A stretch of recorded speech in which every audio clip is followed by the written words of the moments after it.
بسم اللہ الرحمن الرحیم الحمد للہ رب العالمین والصلاة والسلام علی سید الانبیاء والمرسلین سیدنا و نبینا و مولانا محمد وعلی آلہ و اصحابہ اجمعین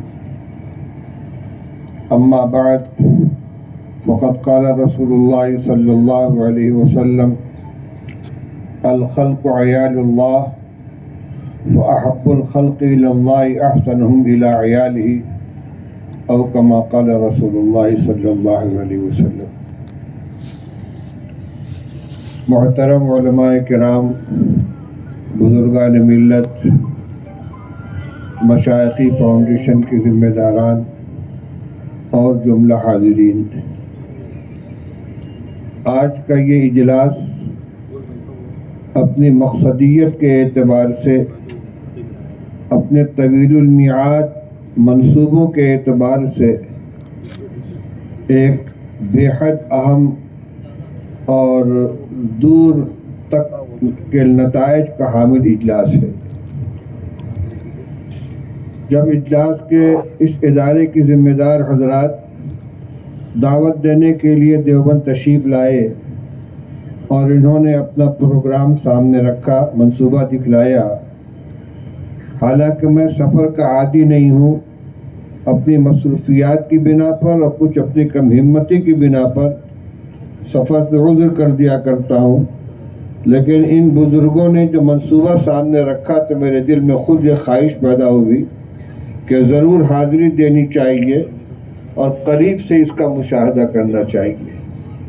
اور یہاں آنے کے بعد جو پروگرام میرے سامنے پیش کیا گیا اور پھر اس سرزمین پر آ کر یہاں کا جو معائنہ کیا تو حیرت کی انتہا نہ رہی کہ اس دور دراز کے علاقے میں اتنے عظیم الشان منصوبے کا ارادہ کیا گیا ہے جو ان ذمہ داروں کے اخلاص کی دلیل ہے۔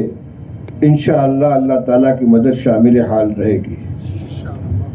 میرے بھائیوں بزرگوں، ہم لوگ یہ سمجھتے ہیں کہ دین کی خدمت بس یہ ہے کہ ہم نے کوئی مدرسہ قائم کر لیا، کوئی ادارہ قائم کر دیا، مکتب بنا لیا، مسجد کی تعمیر کر دی، یا وعظ و تبلیغ کے راستے سے کچھ لوگوں کو خیر کا راستہ دکھلا دیا۔ یقیناً یہ دین کے اہم کام ہیں، ان کے اندر کوئی شبہ نہیں ہے، لیکن خدمت دین کا دائرہ اتنا تنگ نہیں ہے۔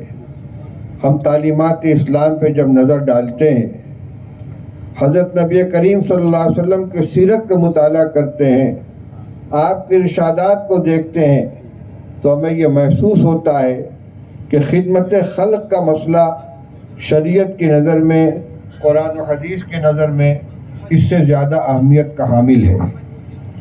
میں آپ سے عرض کروں کہ حضرت نبی کریم صلی اللہ تعالی علیہ وسلم کے اوپر جب پہلی وحی نازل ہوئی ہے اور نبی کریم صلی اللہ علیہ وسلم غار حرا سے لوٹ کر اپنے گھر تشریف لائے ہیں اور اپنی شریک حیات ام المومنین حضرت خدیجہ الکبریٰ رضی اللہ تعالی عنہ کے سامنے غار حرا میں پیش آنے والے واقعات کا ذکر کرنے کے بعد یہ فرمایا، لقد خشیت علی نفسی، مجھے تو اپنی جان کے بارے میں اندیشہ ہو گیا ہے، اتنا عظیم کام میرے سپرد کیا گیا ہے، ایسی عظیم وحی میرے اوپر نازل ہوئی ہے جس کے بارے میں قرآن میں فرمایا گیا ہے کہ لو انزلنا هذا القرآن على جبل لرأيته خاشعا متصدعا من خشیۃ اللہ، کہ اگر یہ وحی، یہ قرآن ہم پہاڑ پر نازل کرتے تو وہ چورا چورا ہو جاتا۔ وہ قرآن میرے قلب کے اوپر نازل کیا جا رہا ہے۔ آپ نے اپنے بارے میں اندیشے کا اظہار کیا تو حضرت خدیجہ الکبریٰ رضی اللہ تعالی عنہ نے آپ کو تسلی دی جن الفاظ کے ساتھ میں وہ آپ کے سامنے نقل کرنا چاہتا ہوں۔ حضرت خدیجہ الکبریٰ رضی اللہ تعالی عنہ فرمایا، کلا واللہ لا یخزیک، خدا کی قسم اللہ تعالیٰ آپ کو بے سہارا نہیں چھوڑے گا۔ کیوں؟ فَإِنَّكَ تَصِلُ الرَّحِمَ تَقْرِي الضَّيْفَ تَكْسِبُ الْمَعْدُومَ تُعِينُ عَلَى نَوَائِبِ الْحَقِّ، کیونکہ آپ صلہ رحمی کرنے والے ہیں، رشتہ داروں کے ساتھ رشتے کو جوڑتے ہیں، ان کی خدمت کرتے ہیں۔ آپ تکسب المعدوم، نادار لوگوں کی محنت اور ان کی کمائی کرتے ہیں، یعنی ان کو کما کر دیتے ہیں، ان کی خبر گیری کرتے ہیں۔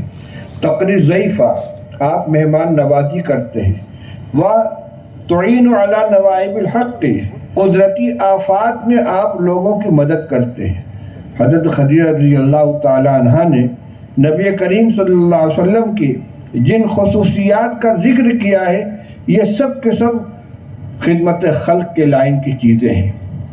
ابھی آپ کو نبوت نہیں ملی تھی، اس سے پہلے آپ کے یہ اوصاف تھے، اور ان کے حوالے سے حضرت خدیجہ رضی اللہ تعالیٰ فرماتی ہے کہ آپ کی یہ اوصاف ہیں، آپ کے یہ اعمال ہیں، آپ کی یہ عادتیں، اللہ تعالیٰ ایسے بندے کو ہرگز ضائع نہیں کرے گا، ان کو بے سہارا نہیں چھوڑے گا۔ خود نبی کریم صلی اللہ علیہ وسلم نے خدمت خلق کو بہت بڑی عبادت قرار دیا ہے۔ ابھی میں نے آپ کے سامنے حدیث پڑھی ہے، رسول اللہ صلی اللہ علیہ وسلم ارشاد فرماتے ہیں، الخلق عیال اللہ، مخلوق اللہ کا کنبہ ہے، فَأَحَبُّ الْخَلْقِ إِلَى اللَّهِ أَحْسَنُهُمْ إِلَىٰ عِيَالِهِ، اللہ کے نزدیک سب سے زیادہ محبوب وہ بندہ ہے جو اس کے مخلوق کے ساتھ، اس کے کنبے کے ساتھ حسن سلوک کرے۔ حسن سلوک کیا ہے؟ دنیاوی اعتبار سے بھی راحت پہنچانا اور دینی اعتبار سے بھی خدمت کرنا، یہ سب کا سب حسن سلوک میں داخل ہے۔ ہمیں روایات پر نظر ڈالنی چاہیے کہ انسانیت کی خدمت، راحت رسانی اللہ اور اس کے رسول صلی اللہ علیہ وسلم کی نظر میں کس قدر محبوب عمل ہے۔ آپ نے یہ بیان فرمایا کہ پچھلی امت کے اندر ایک شخص نے ایک پیاسے کتے کو پانی پلا دیا، اس کی وجہ سے اس کو جنت میں داخل کر دیا گیا۔ صحابہ نے پوچھا، یا رسول اللہ، کیا جانوروں کی خدمت کرنے پر بھی اجر ملتا ہے؟ آپ نے فرمایا، فی کل کبد رطب اجر، ہر تر کلیجے والے کی خدمت کرنے پہ اجر ملتا ہے۔ اس کے برخلاف ایک بوڑھی عورت جس نے بلی پال رکھی تھی اور اس کو کھانے پینے کو نہیں دیتی تھی، وہ بھوکی پیاسی مر گئی، اس کی وجہ سے اس کو جہنم میں داخل کر دیا گیا۔ آپ دیکھیں، اسلام کے اندر پڑوسیوں کے جو حقوق بیان کیے گئے ہیں، اس میں نہ تو اس کی قید ہے کہ وہ آپ کا رشتہ دار ہو، حتیٰ کہ اس کی بھی قید نہیں کہ وہ مسلمان ہو۔ آپ کے پڑوس میں رہنے والا آپ کے جوار کی وجہ سے، آپ کے پڑوس کی وجہ سے آپ کے حسن سلوک کا حقدار بن گیا۔ قرآن پاک میں 3 طرح کے پڑوسیوں کا تذکرہ ہے، الجار ذی القربہ، الجار الجنب، الصاحب بالجنب۔ وہ پڑوسی کہ جو آپ کا رشتہ دار ہے، وہ پڑوسی کہ جو اجنبی ہے۔ یہ 2 پڑوسی تو عام طور سے معروف ہیں، لیکن قرآن نے ایک تیسرے پڑوسی کا تذکرہ کیا، وہ کیا ہے؟ الصاحب بالجنب، آپ کا پہلو نشین، تھوڑی دیر آپ کے بغل میں بیٹھ جانے والا۔ اسلام نے اس کا حق ہمارے ذمہ عائد کر دیا ہے، ہم اسے تکلیف نہ پہنچائیں، اسے راحت پہنچائیں۔ کیوں؟ اس لیے کہ ہمارے بغل میں بیٹھا ہے۔ آپ ٹرین میں سفر کر رہے ہیں، آپ کی سیٹ پر آپ کے بغل میں کوئی مسافر بیٹھا ہے، قرآن کی زبان میں الصاحب بالجنب آپ کا پڑوسی ہو گیا۔ آپ کسی آٹو رکشے میں جا رہے ہیں، آپ بیٹھے ہیں، آپ کے بغل میں ایک اجنبی آدمی آ کر بیٹھ گیا، تھوڑی دیر کا ساتھ ہے، لیکن الصاحب بالجنب آپ کا پڑوسی ہو گیا۔ کیوں؟ اس لیے کہ آپ ایک مسلمان کے پڑوسی کا حق اس آیت کے اندر بتلایا جا رہا ہے۔ میرے بھائی اور دوستو، جہاں یہ حکم دیا گیا ہے، وہیں ایذا رسانی سے بچانے کے لیے فرمایا، واللہ لا یؤمن، واللہ لا یؤمن، واللہ لا یؤمن، خدا کی قسم وہ شخص مومن نہیں ہے، وہ شخص مومن نہیں، وہ شخص مومن نہیں ہے۔ قیل من یا رسول اللہ، قال من لا یأمن جارہ بوائقہ، جس کا پڑوسی اس کی ایذا رسانی سے محفوظ نہ ہو۔ یہاں کوئی دینی خدمت کا تذکرہ نہیں ہے، ہمارے ایک پڑوسی، یہاں تک فرمایا گیا کہ وہ شخص مومن نہیں ہے کہ جو پیٹ بھر کھانا کھا کر سو جائے اور اس کا پڑوسی بھوکا ہو۔ وہ پڑوسی اجنبی بھی ہو سکتا ہے، رشتہ دار بھی ہو سکتا ہے، وہ غیر مسلم بھی ہو سکتا ہے۔ جس دین کے اندر ایک اجنبی انسان کی راحت رسانی اور اس کی خدمت کو یہ مقام دیا گیا ہو، وہاں نیکی کا دائرہ اتنا تنگ نہیں ہوگا۔ میں ہرگز یہ نہیں کہتا کہ مساجد کی خدمت اور مدارس کی خدمت کے اندر کوئی کمی کر دی جائے، وہ نیکی حاصل کرنے کا، اللہ کی رضا حاصل کرنے کا، صدقہ جاریہ کا بہترین ذریعہ ہے۔ لیکن آج جس پروگرام کے اندر آپ شریک ہیں، یہاں عصری تعلیم دلائی جائے گی، یہاں اسپتال قائم کیا جائے گا، سسکتی ہوئی انسانیت کے دکھ درد میں شرکت کا انتظام کیا جائے گا، اس کا پلان بنایا جائے گا۔ یہ بہت بڑی خدمت ہے، یہ بہت عظیم کام ہے جو اللہ تعالیٰ کو پسند ہے۔ اس لیے میں مبارکباد دیتا ہوں ان حضرات کو جنہوں نے اس وسیع و عریض زمین کو وقف کیا ہے، اور ان حضرات کو جنہوں نے اس منصوبے کا پلان بنایا ہے اور اس کا نقشہ تجویز کیا ہے، اور پھر ان تمام حضرات کو جو اس کار خیر کے اندر کسی بھی طریقے سے حصہ لے رہے ہیں۔ ابھی بہت بڑا کام باقی ہے، اس لیے میں یہ چاہتا ہوں کہ پوری برادری اور پوری ملت اس کے اندر بھرپور حصہ لے۔ مخلوق خدا کی راحت رسانی اللہ کے نزدیک کتنی پسندیدہ ہے، کسی بھی طرح سے ہو۔ حدیث پاک میں واقعہ بیان کیا گیا کہ ایک شخص کا انتقال ہو گیا، بنی اسرائیل کے ایک شخص کا انتقال ہو گیا، اس کو اللہ جل شانہ کے حضور پیش کیا گیا، اسے پوچھا گیا کہ تیرے نامہ اعمال میں کوئی نیکی ہے؟ اس نے کہا نہیں۔ کہا دیکھ لے۔ اس نے کہا نہیں، کوئی نیکی نہیں ہے۔ پھر کہنے لگا ہاں ایک کام میں کرتا تھا، میں تجارت کرتا تھا، میں نے اپنے ملازموں کو یہ ہدایت دے دی تھی کہ اگر کسی شخص کے ذمہ تمہارا پیسہ باقی ہو، کچھ مہلت طلب کرے تو مہلت دے دیا کرو، اور اگر وہ نادار ہو کچھ معاف کرنا پڑے تو معاف کر دیا کرو۔ بس اتنا کام میں کیا کرتا تھا۔ حدیث میں آتا ہے کہ اللہ جل شانہ نے ارشاد فرمایا انا احق بذالک منک، میں اس چیز کا تجھ سے زیادہ حقدار ہوں۔ تو ایک بندے محتاج ہو کر اپنے جیسے انسانوں کے ساتھ یہ حسن سلوک کرتا تھا کہ پریشان حال آدمی کی پریشانی کو دیکھ کر اس کا قرض معاف کر دیا یا تخفیف کر دی۔ میں تو مستغنی ہوں، میں اپنا حق معاف کرتا ہوں۔ اتنی عمل پر اس کو جنت عطا کر دی گئی۔ یہ وہ شخص ہے کہ جس کے نامہ اعمال میں کوئی نیکی نہیں تھی، لیکن خدمت خلق کا یہ کام اور مخلوق کی راحت رسانی کا یہ جذبہ اللہ تعالیٰ کو ایسا پسند آ گیا۔ اس لیے میرے بھائیوں، یہ جو موقع ملا ہے اس ملت کو، اس قوم کو، اس برادری کو، اس کا بھرپور فائدہ اٹھانا چاہیے اور اس کے اندر بڑھ چڑھ کر حصہ لینا چاہیے۔ اسی کے ساتھ میں یہ بھی عرض کرنا چاہتا ہوں کہ تعلیم، بنیادی طور پر دین کی تعلیم ضروری ہے، لیکن دنیاوی اعتبار سے ترقی کرنے کے لیے، باعزت زندگی گزارنے کے لیے، باعزت زندگی جینے کے لیے، اپنی قوم کی ضرورتوں کو پورا کرنے کے لیے یہ بھی لازم ہے کہ ہماری ملت کے اندر ہمارے اپنے ڈاکٹر ہوں، ہمارے اپنے انجینئر ہوں، ہمارے اپنے عصری تعلیم یافتہ ہوں، اور ان کی تعلیم گاہ جو ہو۔ بھئی یہ کون فوٹو لے رہا ہے یہاں بیٹھ کے؟ فوٹو کوئی صاحب نہ لیں۔ تو میں یہ عرض کر رہا ہوں کہ عصری تعلیم کے لیے ایسے ادارے کہ جہاں دینی ماحول کے اندر اور قرآن اور اردو زبان کی تعلیم کے ساتھ، عقائد کی تعلیم کے ساتھ اعلیٰ عصری تعلیم دلائی جائے، ایسے اداروں کا قیام وقت کی بہت بڑی ضرورت ہے۔ ایسا پروگرام آپ کے اس ادارے کے اندر ہے۔ 9 اور 11 درجے کی تعلیم کا آغاز ہو چکا ہے، اور 10 اور 12 کی منظوری حاصل ہو چکی ہے، اور آج عصر کے بعد ہاسٹل اور کالج کے لیے سنگ بنیاد رکھا جا چکا ہے۔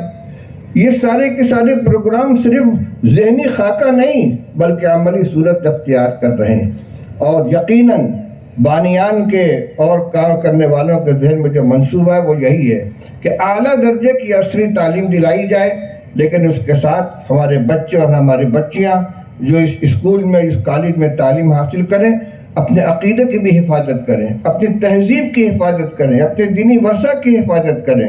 اگر دینی ورثہ کی، عقیدے کی اور دین کی قربانی کے ساتھ عصری تعلیم حاصل کی جاتی ہے تو یہ جہالت ہے، یہ بہت بڑے نقصان کا سودا ہے۔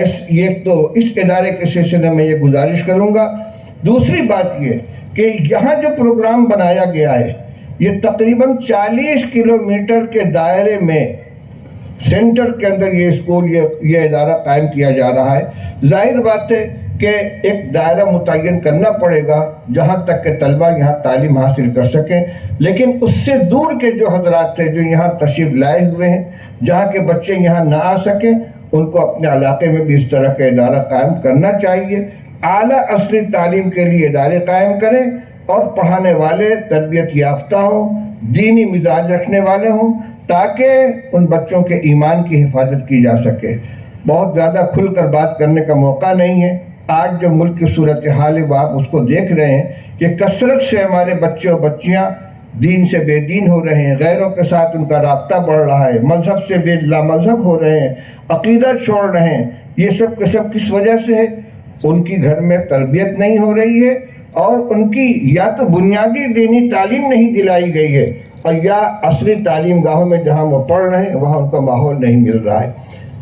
اور اسی کے ساتھ ساتھ میں ایک گزارش اور بھی کروں گا کہ جو بچے ابتدائی تعلیم حاصل کر رہے ہیں، یہاں تو آپ کے یہاں 9 سے اوپر تک کی تعلیم کا فی الحال انتظام ہے، لیکن جو آپ کے علاقوں میں چھوٹے چھوٹی جگہوں میں جو بچے اسکول میں تعلیم حاصل کر رہے ہیں، یا تو ایسے اسکول میں پڑھائیں جو مسلم مینجمنٹ کا اسکول ہے، اور جہاں دینیات کی بھی تعلیم ہوتی ہے، قرآن بھی پڑھایا جاتا ہے، عقیدہ بھی سکھایا جاتا ہے۔ لیکن اگر بچہ ایسے اسکول میں پڑھ رہا ہے جو مسلم مینجمنٹ کا اسکول نہیں ہے، جہاں دینیات کی تعلیم نہیں ہوتی، تو لازمی طور پر ان کو مکتب کے اندر شامل کریں۔